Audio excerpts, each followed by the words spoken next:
किसी भी घर में जब नशे की बीमारी का इंकशाफ होता है, जब उन्हें ये पता चलता है उनके उनके किसी प्यारे को नशे की बीमारी हो गई है, तो घर वाले या तो अपने आप को ब्लेम कर रहे होते हैं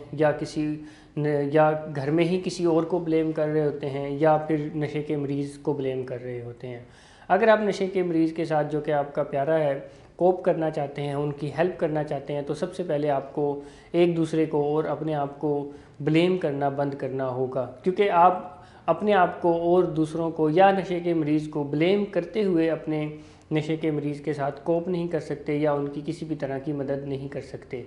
दूसरा जो काम करने की ज़रूरत है वो ये है कि आप अपना पहले से ज़्यादा ख्याल रख के नशे के मरीज़ के साथ कोप कर सकते हैं। अगर आप अपना ख्याल रखना बंद कर देंगे तो फिर इससे आप नशे के मरीज़ के साथ कोप नहीं कर सकते, क्योंकि अगर घर में कोई एक बीमार है तो उस बीमार के साथ बीमार हो जाने से बीमार की मदद नहीं होती, बल्कि बीमार के साथ तंदुरुस्त रहने से और अपना ख्याल रखने से ही उनकी मदद की जा सकती है। नेक्स्ट जो चीज़ है वो ये है कि आपने इस चीज़ का ख्याल रखना है कि आपकी जो एनर्जीज़ हैं वो बीमारी को तो हेल्प नहीं कर रही, क्योंकि अगर आपकी एनर्जीज़ बीमारी को हेल्प करने में सर्व हो रही हैं, आपकी एनर्जीज़ बीमारी को प्रोटेक्ट करने में सर्व हो रही हैं, तो इसका कोई फ़ायदा नहीं होगा, क्योंकि आप अपने प्यारे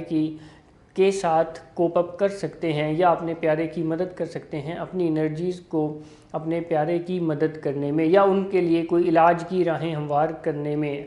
आप अपनी एनर्जीज़ को इलाज पे लगाएं, इलाज के लिए राहें हमवार करने पे लगाएं, अपने प्यारे की मदद करने में लगाएं, ना कि उनको इनेबल करने में। और एक और चीज़ ये है कि इस चीज़ का भी ख्याल रखा जाए कि अगर इस चीज़ को बल्कि याद रखा जाए,